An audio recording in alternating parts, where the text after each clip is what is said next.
It's LMERico, man. I'm back with another video, man. Y'all see what we got going on. We got another crazy video from In the Sentence, 1090 Jake. So y'all know what time it is, man. The title for this video is 14-year-old girl headshot after convicted killer was released from prison. So it's another one of those crazy, sad situations, man, that we about to get into today. But with that said, though, man, if you're brand new to the channel or you've been watching videos on the channel, make sure you guys hit that subscribe button right now if y'all haven't already, and make sure you guys don't forget to smash that like button and comment on the video.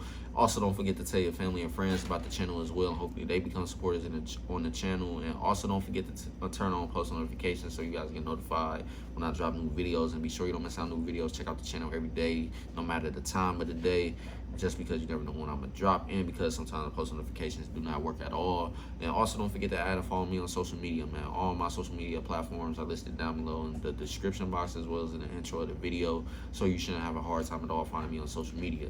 With that said, though, man, we're gonna go ahead and get this video started by starting with the screen record. That started, starting the vid now. Man, what's up, everybody? Welcome back to another episode of EOS. It's 1090 Jake, and I'm rocking with y'all rocking with me. And for this video, we're gonna be speaking on a convicted killer that's just been arrested for headshotting a 14-year-old girl. May 6, 2022, Tampa police responded at 3:58 in the morning. Hold on, y'all. I feel like the resolution, I mean. Never mind, the resolution seemed to be fine, but we're gonna continue on. To a 911 call for a possible gunshot victim. The caller reported a female laying in a vacant field unresponsive. Officers arrived locating the 911 caller, who said he was outside when he heard gunfire. He went to check out the area the shots came from when he saw her. A dead female laying 5 feet from the roadway. Officers observed 4 spent shell casings along with a fired bullet before seeing the totality of what she'd suffered.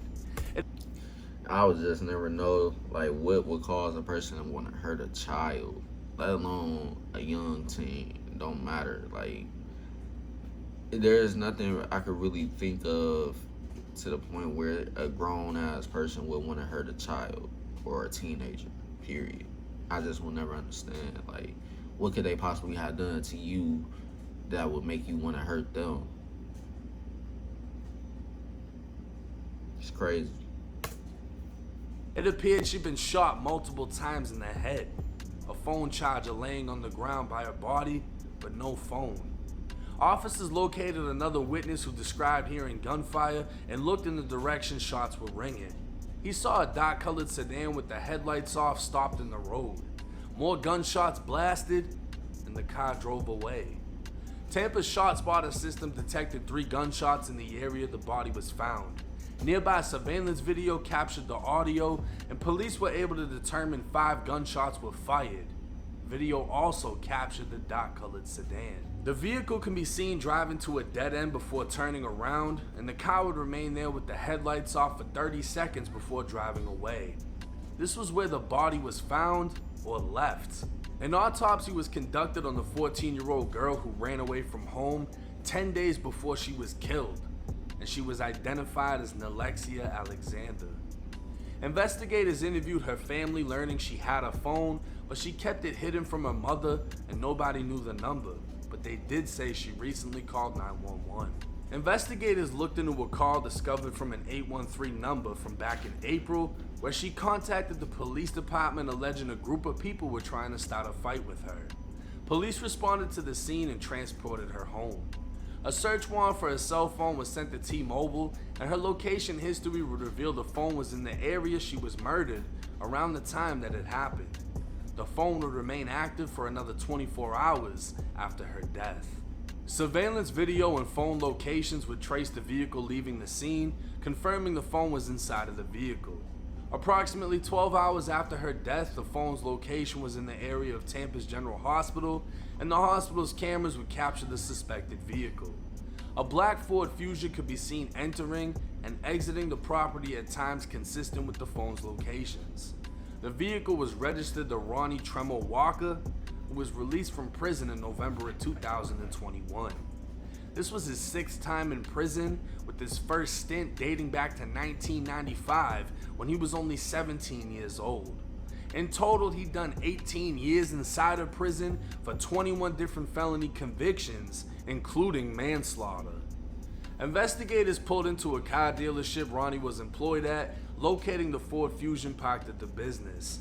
Ronnie provided investigators with a sworn statement, claiming on the night of the murder he loaned his car to a friend he knew as Q. He consented to a search of his vehicle and his phone, telling investigators he'd gotten a new phone and new number since the date of the murder. He claimed an argument with his girlfriend caused him to break his phone and throw it into a body of water, but he'd provide his old phone number and advised he'd been using his girlfriend's phone. Investigators made contact with his girlfriend, Erica Sweet, who confirmed he had access to her phone. Investigators showed her a picture of the 14-year-old victim, but she denied knowing the girl. Ronnie's vehicle was impounded pending a search warrant, and upon authorization, the professionals went to work. Located on the interior door jamb of the rear driver's side door, a substance tested positive for blood. A forensic spray was used within the vehicle that illuminates blue when detecting blood, causing a reaction on the rear door, front driver's door switches, and front passenger side door. GPS locations would reveal 20 minutes after the murder, Ronnie drove to a gas station where he could be seen on camera pumping his gas. While at the pumps, an unknown black male exits the front passenger seat momentarily before getting back in. Retracing the girl's GPS coordinates and checking every house or business for surveillance footage, Alexia can be seen a block away from where Ronnie lives, walking, before getting into Ronnie's vehicle. 10 days after the murder, investigators decided to interview Ronnie's girlfriend. Erica stated the night leading up to the murder she went to sleep between 8 and 9 p.m.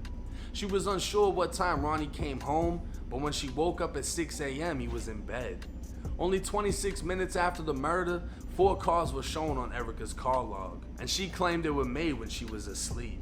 GPS coordinates show her phone traveled the same path as the victim's phone before, during, and after the time of the murder.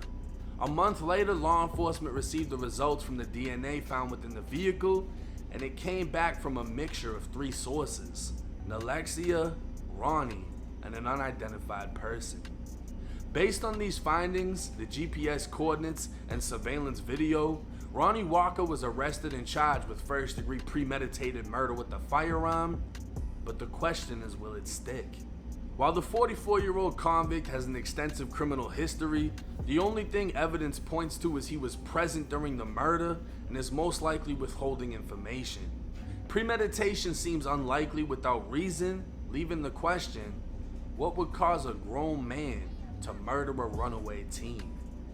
A press conference announcing Ronnie's arrest would include Alexia's mother Ashley, who tearfully praised the police for taking him off the streets. Another woman would share her story of when she was 9 years old and she saw Ronnie shoot her mother in the head. Back in October of 2003, Ronnie walked into a home armed with a handgun as a man and a 9-year-old girl sat in the living room. Ronnie held his finger over his lips, silently telling them to be quiet as he removed the man's wallet before asking him where the rest of the money was. Ronnie asked who else was in the home, and the man said his girlfriend was in the bedroom. Ronnie then grabbed the man around the neck with one arm and the 9-year-old girl with the other as he dragged them into the bedroom with the gun aimed at the man's head. The girlfriend began screaming, Ronnie becoming agitated and the boyfriend telling her to be quiet when Ronnie pointed the gun at her, telling her to shut up. She hysterically continued when Ronnie said, "I'm not gonna tell you to shut up no more." That's when he shot her in the head and she went silent. Ronnie then turned to the man as he pointed the gun at the 9-year-old girl and said, "You have to the count of 3 to tell me where the money is." The little girl started panicking, and that's when Ronnie knelt down and kissed her on the forehead saying, "I'm not gonna shoot you because I have a daughter myself." The botched robbery would end with the man. Yeah, this man, he got a whole lot of just crazy shit behind his background, pretty much. So this ain't his first time pretty much doing that to somebody at the end of the day. So I feel like,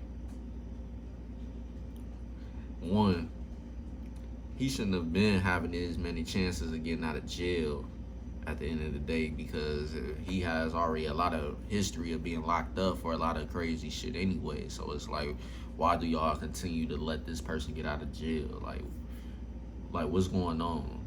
That's why some of these situations happen. Like, it's because the police or whoever y'all want to say is handing out the sentences at the end of the day and locking the person up, etc., the whole nine.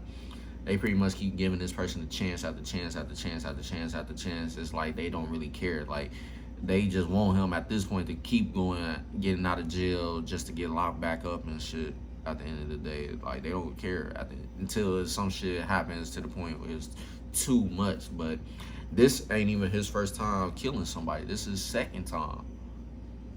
So I'm pretty sure later on in the video he gonna state how he never really got locked up for that first, pretty much back in 2003, I think he said it was, or 2002, one of those years when he killed the first person, which was the lady in the house and stuff. But it's just crazy at the end of the day. I just find it crazy how this person like this pretty much keeps getting chance after chance after chance after chance after chance with a large background of being locked up and stuff. It's like, at what point do y'all say enough is enough? Why do it gotta be to the point a murder happens before y'all finally say, all right, we're gonna lock you up for good this time, it's over with? Like, if this person obviously keeps getting locked up more than 5 times and it's consistent throughout his early life up to however old he is now, that should have told y'all right then and there, like, this person ain't gonna change. Whatever y'all got him doing in jail, it obviously ain't working. If y'all got him doing programs, obviously that shit ain't working because he keep getting locked up. So it's like, at what point do y'all say, all right, it's enough, let's get this person off the street before he do something to the point it's too far? Like, I don't get it though, man. Y'all let me know down below how y'all feel about this whole situation, man. I just feel like all of this happened due to the simple fact he kept getting chances, he kept getting let out of jail. So it's like he ain't gonna never really learn from his mistakes for real. And like I said, whatever they had him doing while he was locked up, that shit wasn't working. It wasn't changing him. It wasn't making him a better person. So it's like, at that point, why keep letting him get out if we know he gonna keep doing the same thing? But y'all go how y'all feel about that. We're gonna continue on. Attempting to grab the gun and Ronnie running from the home. Ronnie would be identified by anonymous sources and eventually a photo, but the case would go cold due to lack of evidence. In February of 2009, So that's how he pretty much got off the first ones, because the lack of evidence. But I don't know, man. That just sounds crazy. Like, how's there a lack of evidence if he was in the home? Like, y'all couldn't find no fingerprints. Y'all couldn't find no type of shoe or anything when he was running away from the house. Like, y'all wasn't able to find that shit? Or is that more like some movie shit where they looking for the footprints and all of that and stuff? Like, y'all let me know, but how y'all feel about that. But like I said, I just find it crazy how they really had lack of evidence if they already had multiple witnesses saying it was him running out the house and shit. It's just crazy. I don't know how y'all explain that. He tried for murder, armed burglary, and armed robbery, but a mistrial was declared. This is an iPhone 11 Pro from Back Market. And now we starting to hear why he was pretty much devices beating like his new cases at and getting out of jail so many times. The second trial seemed to be falling apart as the victim recalled a scar that didn't match Ronnie's face, and even though Ronnie told the little girl he wouldn't shoot her because he had a daughter, Ronnie was the father of 2 boys, and 2 boys only. The jury found Ronnie guilty of manslaughter, armed burglary, and armed robbery, in which he was sentenced to life, but an appeal would reduce his sentence to 8 years, and a probation violation would send him back for another 4. So that's pretty much how he kept getting out. So had a mistrial, lack of evidence, and then an appeal that only got him pretty much 8 years. So he did a good stint before he got out the second time, or however many times, whenever he committed that crime, whatever he was at that point. But it's just crazy, man. He pretty much got lucky hella times. So It's just crazy how this shit work for real in the justice system. And like I said, with that whole situation, I find it crazy that it was a lack of evidence. Maybe it was just luck at the end of the day that worked for him. I don't know. But yeah, that's just crazy.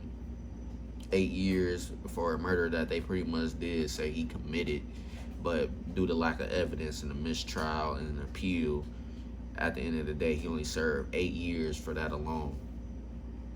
And then, on top of that, got out of jail, violated his probation.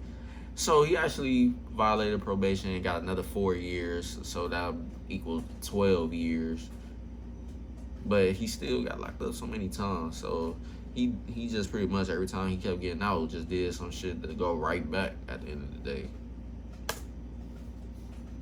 While the evidence in his original case seemed flawed, and the evidence in this case doesn't seem definite, the chances of a man being accused of murders 19 years apart seems unlikely. And investigators will most likely be taking as much time as needed to secure the most devastating conviction that they can. At this time, Ronnie Walker faces the possibility of death under Florida law. Now, I dove into the flaws within his previous case, and I can already see the flaws in this case. It seems, in my opinion, definite that he had some type of involvement due to the fact that they have him on surveillance video, they have him in the location, the girl's phone GPS coordinates traveled with him after the murder, was there during the murder, before the murder. It seems definite that he was there when it happened. Sounds like the girl was shot inside of the car, thrown out of the car, and shot again, and left dead in the fucking field. Blood came back, or DNA came back, from her, him, and an unidentified man. And I'm assuming it's the same unidentified man he can be seen at the gas station with 20 minutes after the murder. He's unidentified because he doesn't have a criminal history, so his DNA does not pop up. And Ronnie obviously isn't saying who he is. The fact that he's withholding information is not a good sign. His girlfriend, who could be completely innocent, may also be withholding information. But just because you're not talking, and just because you were there when somebody was killed, doesn't mean they can convict you of murder. And that's the craziest part about this case. Yeah, I find, like I said, that shit crazy. I don't know how the justice system got these holes in them like that. It's crazy to me, man. That's all I can really say at this point. It's just, we pretty much have seen it all, man. It's just crazy. He was sentenced to life originally for shooting a woman in the head. They had no DNA proof it was him. They had nothing other than the word on the street saying it was someone named Ron. And the male witness pointed him out in a picture, but misidentified a scar on his face, confusing it with acne spots or something of that nature, to which the second case was almost thrown out. And we have to think about it. If Ronnie, who most likely didn't have the money for a fucking good lawyer, had a good lawyer, there's a possibility he could have beat that murder case that caused him to spend the majority of his adult life in prison. But at the same time, it is not common for someone to be accused of 2 different murders in 19 years. Exactly. It does not make much sense. People don't just slip, fall, and get charged with murder. Similar with sex crimes. You don't just slip, fall, and get hit with a fucking sex crime. Which is why so many people assume guilt immediately. But it's crazy because this case does not sound definite. They found the DNA, they never found a gun. By the time they reached him, it was too late to do a gunshot residue test on his hand, so they don't know if he fired a weapon. They don't know if the other random guy that was in the vehicle is the one that actually committed the murder, which would mean Ronnie is an accessory to commit murder. They dumped the body, whatever, but we don't know. And without being able to say actually who killed who, how the fuck are you able to even hit him with an accessory? It ain't funny, but shit, that's pretty much the whole loophole in this whole case. They don't know who to say who did what. They don't know who was driving or who did this and that. They just don't got no person to put the roles to. Like, they don't know who did what, who was in charge of what, how, what happened, and all of this and that, and et cetera, et cetera. They just know that the phone was in the car before and after, and then on top of that, her blood, his blood, and a whole nother person's blood was also found in the car. But they just, at the end of the day, that's pretty much holding on up in this whole case, is who was the one with the gun, who shot the gun, who dumped her, who pretty much took her body out the car and placed her in the field and shot her again. They don't know none of that. So at this point, I feel like they should just go ahead and lock him up. The girlfriend, they can't really do much with her because they don't know for sure if she really had any involvement or if she even really knows anything at all that happened in that situation for real. And then, like he said, they don't even know who the other dude is. For all they know, it could have been the dude that he was seen with at the gas station, or it could be somebody completely different. And the reason why they don't know who that is, like he said, they don't have no history of that person's DNA being in a system, being locked up in around wherever they said he was locked up at the time and stuff like that. So they don't know who to go after outside of him. So all they got at this point is just him. But the way I look at it, given the history of him pretty much being convicted for a murder of 19 years ago from this one, I just don't see how y'all would let him get another chance after this. I honestly feel like y'all should charge him no matter what, just because his blood was in the car. But like he said, like 1090 Jake said, man, due to how the laws is, they can't just convict him of murder because of that. They gotta have more. And that's the fucked up crazy thing at the end of the day when it comes to cases like these. It's like, it's too much stuff at the same time that can say, all right, this person has some type of involvement, but if we ain't got nothing else outside, like an actual, he shot a gun or anything of that nature, then we can't convict him. Then it's just making it look like it's gonna be a whole nother situation down there, what happened 19 years ago in his first case. So I feel like this one, they can't get this one wrong. So like he said, I feel like they definitely gonna take their time with this one, because because it's a teenager involved, a young teenager, 14-year-old, because it's that person being a victim involved, they gonna do it, I feel like, whatever they can to keep him in jail long enough until they for sure get everything that they need to get this case over with and have him locked up, and possibly others as well. So with this whole situation, it definitely is just crazy, and it's just confusing a little bit in how they gonna try to go about this. So it's like, at the end of the day, they gonna need some type of for sure evidence from either him or somebody else that possibly knows about the situation before they can really charge him the way they want to charge him. But like I said, if it's me, I feel like he should be locked up just because his DNA was found, obviously blood, and somebody else's, including the victim. So we gonna have to wait and see at the end of the day to see how this whole situation goes, man. And it's crazy. But we're gonna continue on real quick because the video is almost over. Which leaves the possibility of him beating this case, in my opinion. And that would be fucking devastating, knowing that a 14-year-old girl's mother is not gonna get justice, that 14-year-old girl is not gonna get justice. And it also makes me ask the question, why the fuck would she have gotten into that car? She was a runaway, she hit her cell phone. Was she a prostitute at only 14 years old? And I'm not trying to say things to... Yeah, before he gets to explaining that part, I feel the same way. It's like, they got some type of history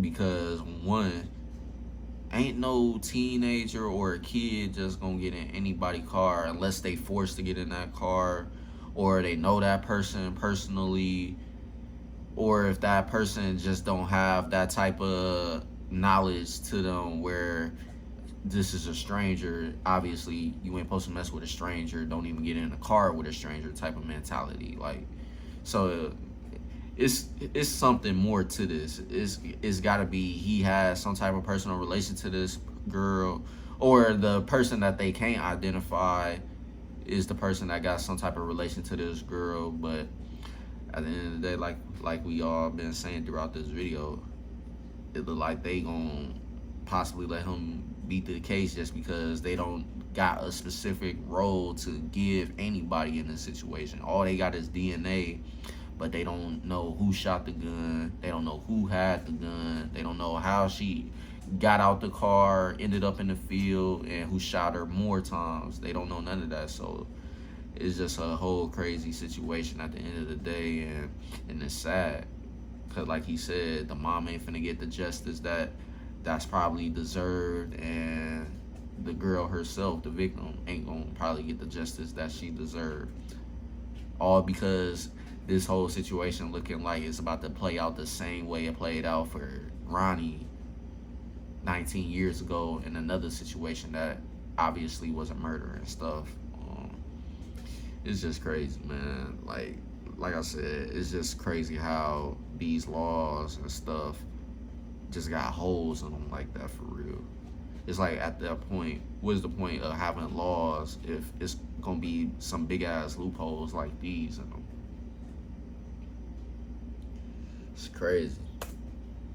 She was a runaway. She hit her cell phone. Was she a prostitute at only 14 years old? And I'm not trying to say things to disrespect her memory. I'm just trying to look at things in a manner of fucking possibilities. Exactly. Why would she be getting in the car with a random person? Why would she be hiding her cell phone from her mother? Why would she be running away? Yeah, that part too that I ain't really speak on is her hiding the phone from her mom. Obviously, like I said, it's definitely, like he's saying too, it's something more to this whole situation, man. It's all crazy and bad at the same time, man. That's just the way it is with this whole situation right now, the way it looked, man. It's crazy. How would she be able to take care of herself without money and an income? Was she just trying to get a ride that night?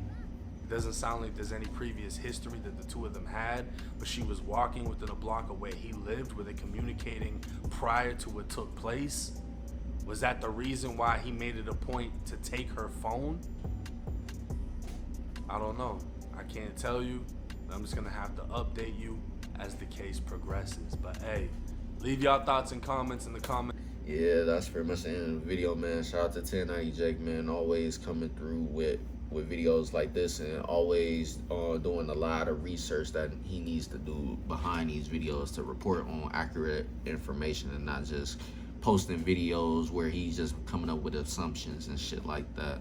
But like he said though, man, it's just a whole lot of possibilities to think about in this whole situation.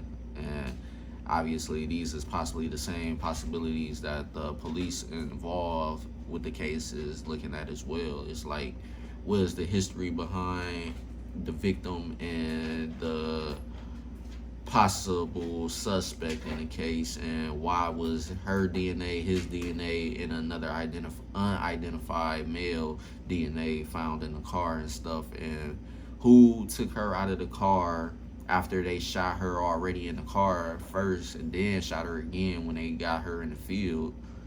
It's so many questions that need to be answered, man. And yeah, like he said, he just gonna have to update us on this situation, man. I definitely want to see how this ends, because it's too incoincidental for this whole case to end up playing out the same way it played out 19 years ago with his first murder case.